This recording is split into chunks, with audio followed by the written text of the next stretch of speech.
Hi, and welcome to Creepy Crime Story, where the darkest truths aren't imagined, they're real. Saturday, July 20th, 2019, late morning. A Lafayette County deputy exits the blacktop onto a red clay pull-off above Sardis Lake, north of Oxford, Mississippi. The approach is standard: engine off, door open, visual sweep. Within seconds, this becomes a homicide scene. On open ground near low brush lies a young adult female with multiple gunshot wounds. There is no house, no dorm, no vehicle serving as a second scene. What exists is one outdoor location, Buford Ridge by the lake, and the first layer of evidence the ground is willing to give. Protocol begins. Perimeter is established with cruiser placement and tape. Body position, clothing, and visible injuries are documented before any movement. Spent casings are photographed where they rest and then collected, each placed in separate marked envelopes to preserve potential fingerprints or trace. A primary scene log starts. Every person who crosses the line is recorded with time in and time out. Weather, temperature, and light conditions are noted. These variables matter when patterns on soil, vegetation, and fabric can alter within hours. Identification proceeds on parallel tracks. Responders recover personal effects at the scene and relay identifiers through dispatch for campus confirmation. Within a tight window, the victim is identified as Alexandria Allie Costiel, 21, a University of Mississippi student spending the summer in Oxford. That fact sets immediate investigative priorities: locate last known movements, secure her apartment, and preserve any synchronized devices. There is no 911 recording that drives this case forward. The first call the investigation listens to is the silent one, the ballistic signature waiting in those casings and the timeline hiding in digital records. The ridge itself is a forensic witness. Crime scene techs cast footwear impressions where viable and grid search outward from the body to define the footprint of activity. Vegetation disturbance is mapped. Any cigarette butt, plastic fragment, or fiber is flagged, photographed, and collected. No one speculates on a shot count.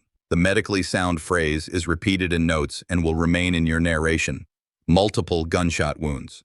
The only promise made this early is custodial. Evidence will be tracked and guarded from field to lab, seal to seal. By early afternoon, the scene is cleared in stages. The body is transported under chain of custody for autopsy. The casings are sealed for ballistic comparison. Detectives prepare separate interview lists: friends, roommates, and any person who saw Allie during the final evening hours. A working theory is not announced. The case will be built on verifiable sequence, not guesswork. One question for you as we proceed.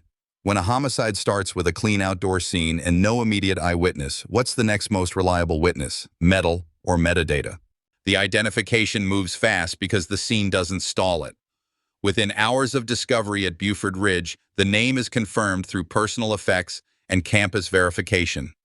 Alexandria Allie Costiel, 21, a University of Mississippi student spending the summer in Oxford.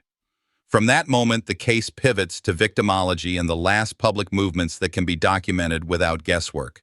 The goal is simple and tight. Define who she was in verifiable terms, then lock the final hours of July 19th with sources that can be audited later. Surveillance timestamps, contact lists, and location checks cleared through procedure. Friends and classmates describe a student who kept a regular rhythm between campus, the square, and her apartment. She studied marketing, stayed connected to a small circle, and, like most students in town for the summer, moved through familiar spaces where faces repeat and cameras point to entrances. Investigators start with what can be reached in the first 24 hours without compromising chain of custody. They notify next of kin. They request routine access to university liaison contacts for class schedules and activity confirmations. They note the absence of any prior missing person alert. This is a body-first homicide, not a search to body progression. The last public glimpse is anchored by a door camera on the Oxford Square the night of Friday, July 19th. The footage shows Allie at a threshold. She pauses, turns, and leaves. There is no audio and no visible conflict. The clip is pulled, time-coded, and logged. It becomes the fixed public endpoint of her timeline before the drive that ends at the lake the next morning. That endpoint matters. It narrows the canvas, sets a finite watch list for potential acquaintances present in the area at that time, and gives detectives a starting bracket for cross-referencing digital activity when warrants come through. Roommates and friends are interviewed individually. Notes record when they last saw or messaged her, whether they noticed unusual plans, and whether she mentioned meeting anyone late. Statements are stamped with date and time, and each is routed to a case file that will later be tested against device records. Nothing is assumed. A reminder repeats in the briefing room. Witness memory is a lead, not a conclusion. The early pressure is to secure perishable sources, video cues that overwrite, venue managers who close for the weekend, and any rideshare or vehicle cameras that might be scrubbed if not preserved quickly. Medical examination intake begins in parallel. The language remains clinical. Multiple gunshot wounds, evidence of outdoor exposure consistent with the recovery conditions at Buford Ridge, no indicators of a long post-mortem interval beyond the overnight window. Final autopsy results will refine sequence and range of fire, but preliminary observations are kept lean to avoid locking narration to numbers that lab work may later adjust. What matters to the timeline here is the convergence between the square footage and the pre-dawn window. Investigators will corroborate with other sources in subsequent chapters. At Allie's apartment, access is secured. Property is documented and preserved. Devices and accounts that can lawfully produce a message history or sync record are identified and noted for warrant applications. This is not the chapter where those contents are described. That comes next. Here, the forensic discovery is strictly the last public sighting confirmation and the immediate victimology frame. Who she was, where she was seen, and what is not yet known. In a case that will rely heavily on digital corroboration, the restraint is deliberate. Overstating any personal narrative invites error later. The record stays clean. One line from the investigative log captures the mindset. The community will ask why, but the case advances on when and who last. In college towns, the first why arrives as speculation. The first when arrives as a timestamp. The difference is the standard of proof. It is also the difference between a coherent narrative and a confused one. Our job is to keep the spine straight. Oxford Square door camera, Friday night, body recovered at Buford Ridge, Saturday late morning. A short, verifiable path connects those points. The next steps, digital syncs, message context, and the schedule that failed to include a safe return home, will define that path with greater precision. Human context matters when said plainly. A 21-year-old student, known routines, and a final public image that shows nothing more than a decision to leave a doorway. No spectacle, no gossip, just a documented exit and a gap the investigation now has to fill using admissible sources. If you've ever wondered what turns a case from rumor to record, it starts with this kind of clarity. A name, a last camera, a fixed location, and the discipline not to color outside those lines. With identification confirmed and the last public sighting secured from a doorway camera on the Oxford Square, investigators move to the next reliable witness, synchronized devices. Allie's apartment is entered under warrant. Entry, exit, and itemization are logged to the minute. On a bedside charger sits an Apple Watch. Its pairing records list a corresponding iPhone, but the phone was not recovered at the lakeside scene. The watch is powered, photographed, bagged, and transferred for imaging. A custody seal follows it from the apartment to the lab without a gap. Forensic triage stays inside the scope of the warrant. Examiners pull a logical extraction of the watch's synced content, message threads, recent notifications, and timestamps that reflect when data last synchronized to cloud accounts. This is not conjecture. It is a time-stamped ledger of communication activity. The thread that matters most is with a fellow student Allie had been seeing on and off. Earlier in the summer, she had sent a photo of an inconclusive at-home pregnancy test and expressed concern. The tone in later messages narrows to logistics, a plan to meet late on Friday night. No names are announced here, no conclusions drawn. The sequence stands on its own. Those messages give investigators a measurable window between the Oxford Square footage and the hours before dawn. Each entry shows a time, an index, and, where available, delivery status.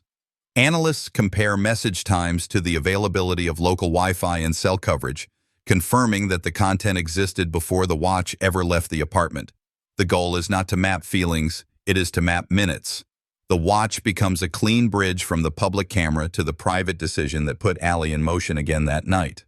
To protect scope and privacy, analysts document exclusions. Threads with unrelated contacts are logged, but not read beyond what is required to define the timeline.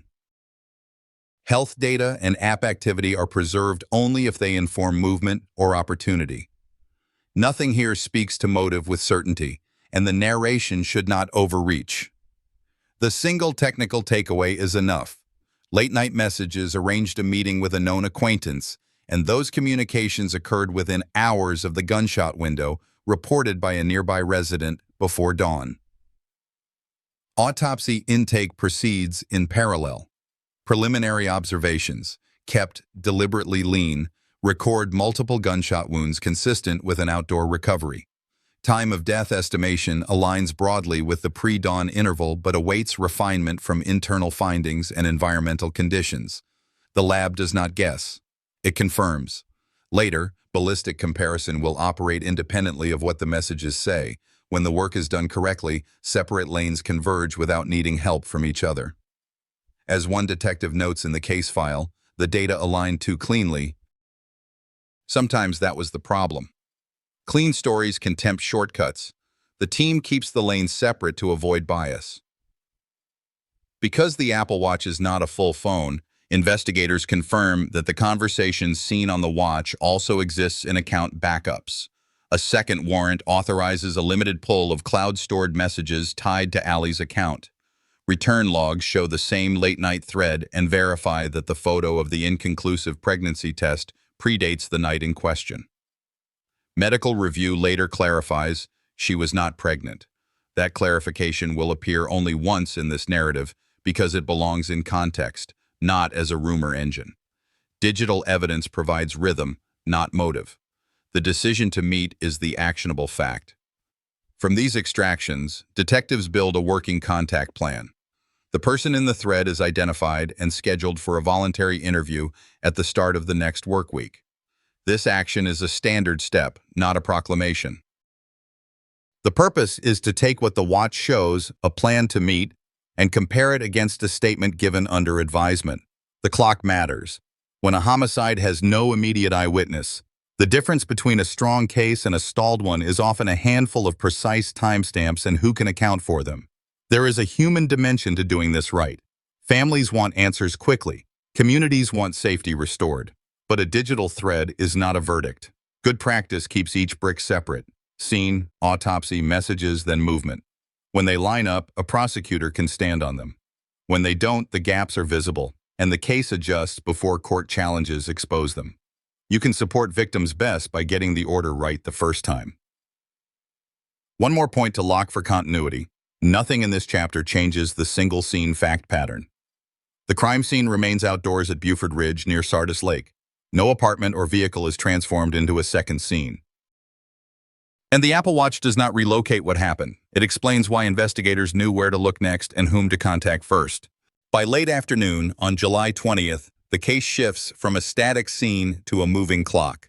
Investigators already hold two fixed points: a doorway timestamp on the Oxford Square late Friday night, and a recovery time at Buford Ridge near Sardis Lake late Saturday morning.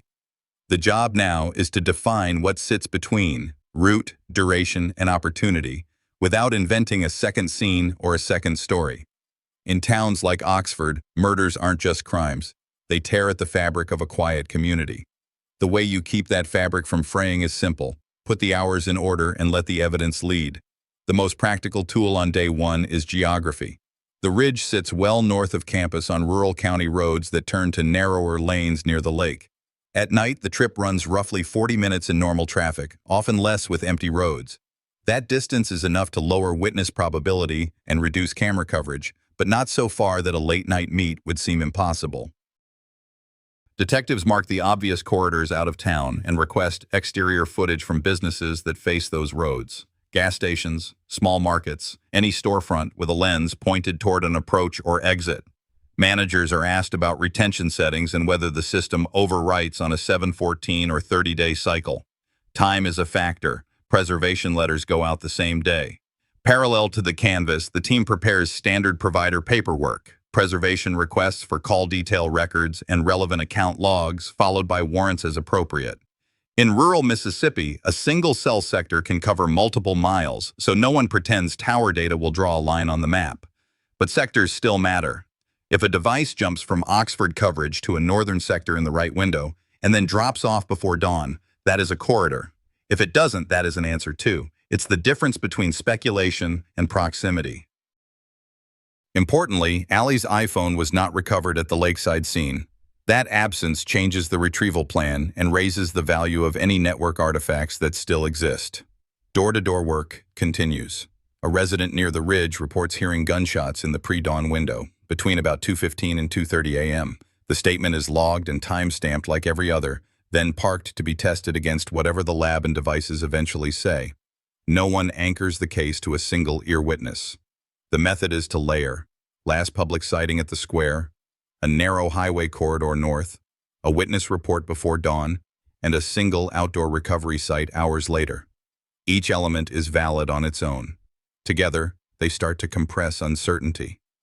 The terrain around Buford Ridge is simple and unforgiving. Low brush, dirt pull-offs, limited lighting. It offers privacy to anyone who seeks it and no mercy if something goes wrong. Crime scene techs from day one already mapped tire scuffs and disturbance near the recovery location. If later comparison to a known vehicle is possible, those photos and casts will matter. But this chapter remains about the night route, not driveway evidence. The principle is to avoid front-loading conclusions. The road tells you who had time to make this trip. The lab will later tell you who brought the brass. Investigators revisit the square footage and widen the time band, looking not just at the doorway but at approaches. Who else passed that camera before and after? They do the same for other cameras in the area whose view sheds overlap. A pattern sometimes appears when you stack angles. Here, the value is more basic. Confirm that nothing contradicts the decision to leave the square area on foot, and that no obvious escort or conflict appears on camera. When a case holds to one scene and one outcome, these checks are how you prevent narrative drift, the small temptations to imagine extra encounters that the record doesn't support. Because the Apple Watch messages documented a late-night plan to meet, the route analysis is built to test that claim without leaning on it. That's a discipline thing. The messages say a meeting was planned, the map shows whether a meeting was possible, the ear witness says shots were heard, the recovery says somebody didn't come back. The data align too cleanly. Sometimes that was the problem. So the team keeps every lane separate. Canvas, network, witness, recovery. When separate lanes converge, you can stand on the result. One human note belongs here, kept short. Students use Sardis Lake as an escape. Daylight, water, space. At night, it is isolating. That contrast is part of why this route matters so much. The same road that makes a summer evening feel free can also make a pre-dawn interval invisible. Safety is not a speech. It's a set of decisions that add up. If you're a student watching this, tell someone when you leave and who you're meeting, even if it feels inconvenient. That habit creates a second witness when you need one. By the end of day one on the route tasking, detectives have a working timeline. A late Friday departure from the square area, a drive window north toward the ridge, an ear witness reporting shots before dawn, and a discovery late Saturday morning at a single outdoor location.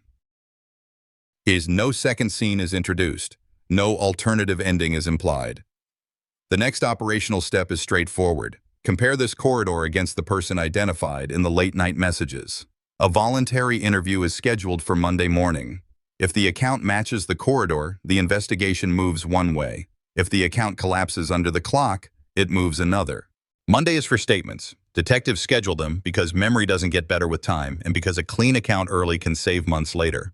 After establishing the night corridor from Oxford toward Buford Ridge and documenting a pre-dawn gunshot window, the team sets one priority for the start of the week. Hear directly from the acquaintance who exchanged late-night messages with Allie about meeting on Friday.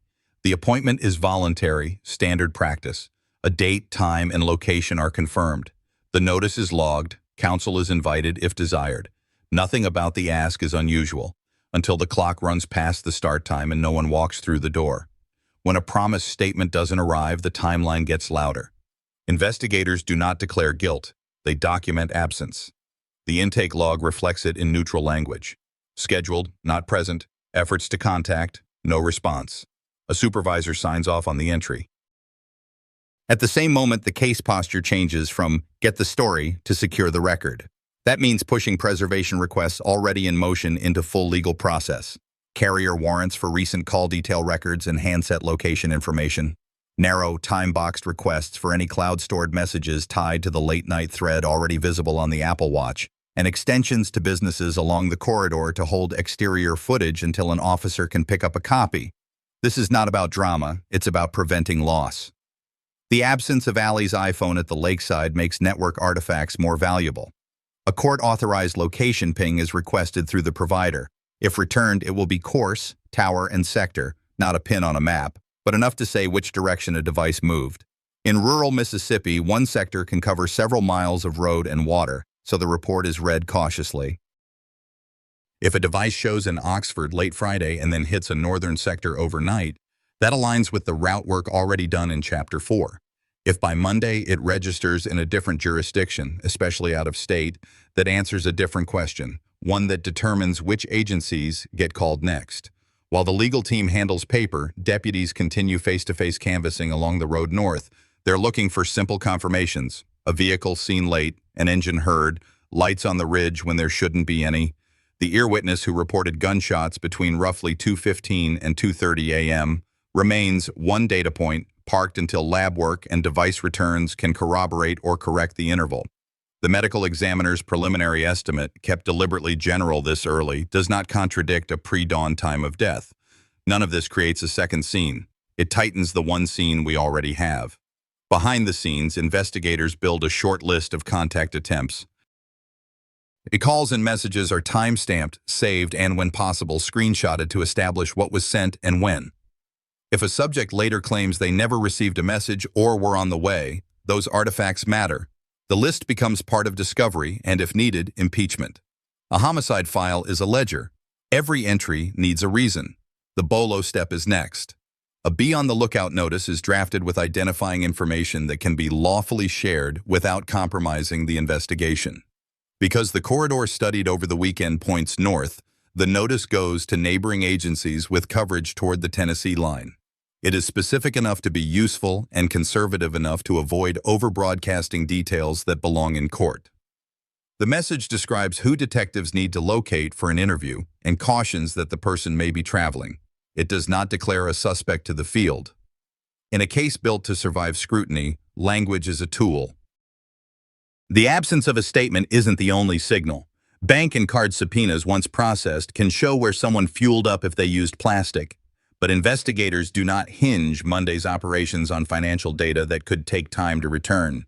They work the faster lanes first: preservation, pings, and a focused camera sweep at likely exits. In many investigations, a single corner camera provides the face, the plate, or the direction that ties the whole middle act together. Here, the goal for Monday is more modest: confirm movement and stop the loss of fragile video before systems overwrite. As the day turns, the case meeting stays disciplined. The lead detective updates the whiteboard with 3 columns: what is known, what is pending, and what cannot be assumed. Known. The Apple Watch shows a late-night plan to meet. The last public footage places Allie at a doorway on the square. There is a single outdoor recovery site at Buford Ridge with multiple gunshot wounds. A resident reported hearing shots before dawn. A voluntary interview was scheduled and missed. Pending, provider returns, any usable exterior footage along corridors, a clean readout from the autopsy once lab work starts resolving range and sequence. Not assumed. Motive, precise shot count, or any second scene. That discipline keeps the narrative from fracturing into 2 stories. The ethics of this stage aren't complicated. A community wants certainty and families want answers. But law and process exist to hold the center when pressure rises. No one is dragged into a room. A missed interview triggers lawful steps, not shortcuts. If you're watching this and you've ever wondered why cases sometimes seem slow in the middle, understand that slow is often just the time it takes to do things in a way that holds in court. That is the difference between headlines and convictions. Late in the day, a provider hit indicates the phone of interest is no longer in Oxford. It has surfaced in a sector consistent with travel toward Memphis. That alone is not enough to detain anyone. People travel for lots of reasons. But combined with a no-show, a late-night plan to meet, and a homicide that now has a defined route and window, it justifies a tighter net. Calls go out to Memphis area partners. The BOLO is updated. Units are advised to watch for a vehicle associated with the contact named in the message thread. Details reserved for the officers who need them. If seen, hold safely and call the originating agency. One investigator writes an aside in the case log that will not be read to a jury but captures the posture. No statement, phone moving. Act as if the only chance to freeze this is the next call. That is not swagger, it is risk management.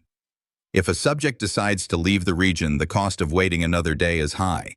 If they are innocent, the cleanest thing they can do is sit down and talk. The invitation remains open even as the field pivots to find them. Nothing in this chapter confirms guilt. It shows how a voluntary interview turned into a search operation anchored to law. It preserves fragile sources before they disappear, and it sets the stage for the next action without taking it here. What happens next will move the case from find and ask to find and hold, and it will happen quickly, across a state line, at a location most travelers barely notice until a patrol car pulls in behind them. By Monday afternoon, the file has enough to move. A missed interview, a northbound device trace, and a homicide with one outdoor scene are not conclusions, but they justify coordination across the state line. Memphis officers get the BOLO with a vehicle description and instructions to hold safely and call back to Lafayette County. The contact is not labeled a suspect in the broadcast. He is a person investigators need to locate immediately. Late that day, units spot the vehicle at a South Memphis gas station. The approach is controlled. Lights, distance, clear commands. Detention occurs without incident. Identification confirms the driver is Brandon Thiesfeld, 22, an Ole Miss student from Fort Worth, Texas. He is separated from the vehicle, patted down, and secured.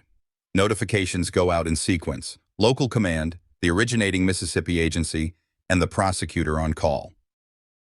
On-scene officers record the time of detention and the condition of the vehicle before it is towed or searched under applicable authority. Thiesfeld is transported to a Memphis facility for processing and transfer. Back in Oxford, detectives update the board. The shorthand entry is clinical. Contact located, in custody, return in progress. A transport team receives him into Lafayette County custody with the paperwork that matters, detention reports, personal property logs, and any advisements recorded during the handoff. Once in Mississippi, standard booking occurs: fingerprints, photographs, medical screening, and initial advisement. The booking sheet lists one count tied to the death of Alexandria ally Costial. It does not list motive, speculation, or rumor. A homicide file is not the place for narrative flourish. It is a ledger.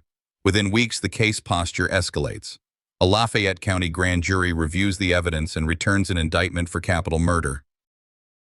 Thiesfeld appears and enters an initial plea of not guilty. Counsel addresses scheduling and discovery. The court sets dates. This is where many audience narratives go off course, inventing finality in the moment of arrest. Don't. Arrest is the start of one process. Indictment is the start of another. The scene remains the ridge at Sardis Lake. The state still has to show how metal and metadata will agree. Investigators finalize outstanding warrants and send key items to the lab queue. Casings and bullets from Buford Ridge move toward comparison testing. Digital returns are organized for timeline charts. Interviews that were preliminary before custody can now be revisited with counsel present. The case rhythm changes, but the discipline does not. The single scene lock stays firm. You will not hear about an apartment or dorm crime scene later because there isn't one. What will matter next is how independent lanes, ballistics, and devices converge or fail. An arrest isn't closure. It's the handoff from patrol and canvas to lab and courtroom. Families deserve accuracy at this stage more than they deserve speed. That is not cold. That is how you keep a case from breaking later. Lab work starts where the field ends. Casings and projectiles recovered at Buford Ridge are cataloged, weighed, measured, and compared under a comparison microscope. Striation patterns, the microscopic tool marks each barrel leaves, are photographed and matched against test fires from a pistol associated with Brandon Thiesfeld after his custody. The result is stated the way examiners are trained to say it: identification. The same tool that cut microscopic grooves into the test bullets cut the grooves on bullets from the ridge. It is a technical bridge from ground to gun that does not rely on anyone's memory. Digital evidence is kept on a separate track. First, the Apple Watch material from Allie's apartment, already logged in earlier chapters, gets a full reconciliation against cloud returns. Message timestamps line up across sources. The late-night plan to meet is not a rumor. It exists in two places, the device and the account. Second, carrier responses produce call detail records and device location information for the relevant window. Rural sectors are broad, so the team does not pretend this yields a dot on a map, but the movement is consistent with a device leaving Oxford late Friday and registering on northern coverage before dawn. When plotted against the ear witness report of shots around 2:15, 2:30 a.m., the lanes don't clash. Autopsy findings are incorporated in the most conservative language. Multiple gunshot wounds, consistent with an outdoor recovery at Buford Ridge. Range and trajectory data are preserved for court. The narration does not guess. What matters for the timeline is that medical findings do not contradict a pre-dawn interval, and they support the state's sequence when paired with the device movement and the meeting plan. Investigators also reconcile statements gathered since custody. Voluntary remarks are summarized. Anything exculpatory is not ignored. It is tested. If an asserted location or time frame conflicts with carrier records, that conflict is documented with exhibits and left to fact finders. If it aligns, the report says so. Cases that hold under scrutiny read this way. Separate lanes, tested independently, converge on the same hour and the same ridge without needing each other to be true. The data aligned too cleanly. Sometimes that was the problem. The discipline is to verify anyway. Chain of custody is audited end to end. Every evidence seal is checked. Every lab submission is traced from the scene log to the bench and back to secure storage. The point is simple. If a defense later challenges handling or contamination, the answer is a paper trail, not an argument. In the same spirit, analysts document exclusions, what they did not look at because it fell outside scope, so there's no confusion about overreach. All of this returns to one non-negotiable fact pattern. There is one crime scene, outdoors at Buford Ridge near Sardis Lake. Ballistics tie that ground to a known pistol. Digital records link the victim and the defendant in time and direction before dawn. Medical findings fit the window. The story doesn't need flourish, it needs sequence. August 27, 2021. Lafayette County Circuit Court. After 2 years of filings, hearings, and lab reports, the case stops moving. Brandon Thiesfeld stands before the bench and pleads guilty to first-degree murder for the killing of Alexandria Ali Costial. The plea ends the capital indictment and removes a trial from the calendar. The court imposes life imprisonment under Mississippi law. There is no second outcome. No alternate ending. As of September 16, 2025, he remains incarcerated on that life sentence. What brings the court to a single, final line is the same sequence you have followed since Chapter 1. One outdoor crime scene at Buford Ridge, near Sardis Lake. Multiple gunshot wounds confirmed by medical examination. Spent casings and projectiles recovered, sealed, and matched by the lab to a pistol associated with the defendant after custody. A digital trail that does not speculate. Apple Watch messages confirming a late-night plan to meet. Cloud returns that verify the thread, carrier records that move a device out of Oxford toward the lake before dawn. None of those lanes had to rescue the others. They stood on their own and pointed to the same window. In open court, the plea speaks for itself. The state outlines the evidence. The defense confirms the decision. The judge accepts it. This is how a case built on order, not theory, concludes. Scene integrity that never changed, a timeline that never split, a result that matches the record you have heard. Families and communities do not get restoration from a sentencing sheet, but they do get certainty. That matters. A few points deserve to live here and nowhere else. First, this story retained one spine from start to finish. We did not create a second scene, a second suspect, or a second ending. Second, the language never drifted into guesswork. No invented motive, no fixed shot count, no added drama to fill silence. Third, the work that carried the case was routine police craft done well. Preserve what can vanish, video, metadata, request what takes time, provider returns lab work, and write a file you could defend under oath. There is also a quiet human layer that belongs in a true crime report without turning into a sermon. College towns run on the assumption that familiar places are safe. They often are, until a handful of decisions and a few miles of road prove how thin safety can be. If you live a version of this life, late classes, shared rides, last-minute plans, build small habits that create witnesses when you need them. Text who you're meeting, share a location, tell someone when to expect you back. Those choices are not paranoia. They are the practical lessons families ask the rest of us to remember. For Allie's case, the record is the record. A 21-year-old Ole Miss student was recovered at Buford Ridge on July 20th, 2019. The investigation followed a straight line. Last public sighting on the square, lawful digital corroboration of a late-night meet, a mapped corridor north, a missed interview that triggered coordinated custody at a South Memphis gas station, and forensic consolidation that held up in court. 2 years later, a guilty plea to first-degree murder and a life sentence closed the file. That is the story. It does not branch. If you've watched this far, you know the difference between spectacle and proof. Proof is slow. It keeps notes. It says multiple gunshot wounds, when that is all the science will responsibly say. It lets separate lanes of evidence meet in the same hour and the same place without forcing them. It accepts a plea when the law and the record agree. That is not entertainment. It is accountability. Allie Costial's name should not be reduced to a headline or a cautionary line. She was a student with plans, friends, and a family who still loves her. The case that bears her name is closed, but the obligations it teaches remain open. Keep your circles close, keep your records clean, and tell the truth the way the evidence requires, once, clearly, with no second ending. Looking back on Allie Costial's story, I can't help but think about how fragile the sense of safety can be, even in places that feel familiar. What happened to her is a painful reminder that we all need to be more aware of the signs of danger in our relationships and communities. If sharing her story helps even one person pause, reflect, or make a safer choice, then it carries meaning beyond tragedy. I want to hear from you. What do you think is the most important lesson from Allie's case? Do stories like this change the way you think about trust, safety, and the people you let close to you? Share your thoughts in the comments and let me know where you're watching from. And if this video touched you or gave you something to think about, please hit subscribe to join me for more real stories like this. Your voice, your perspective, and your presence matter here.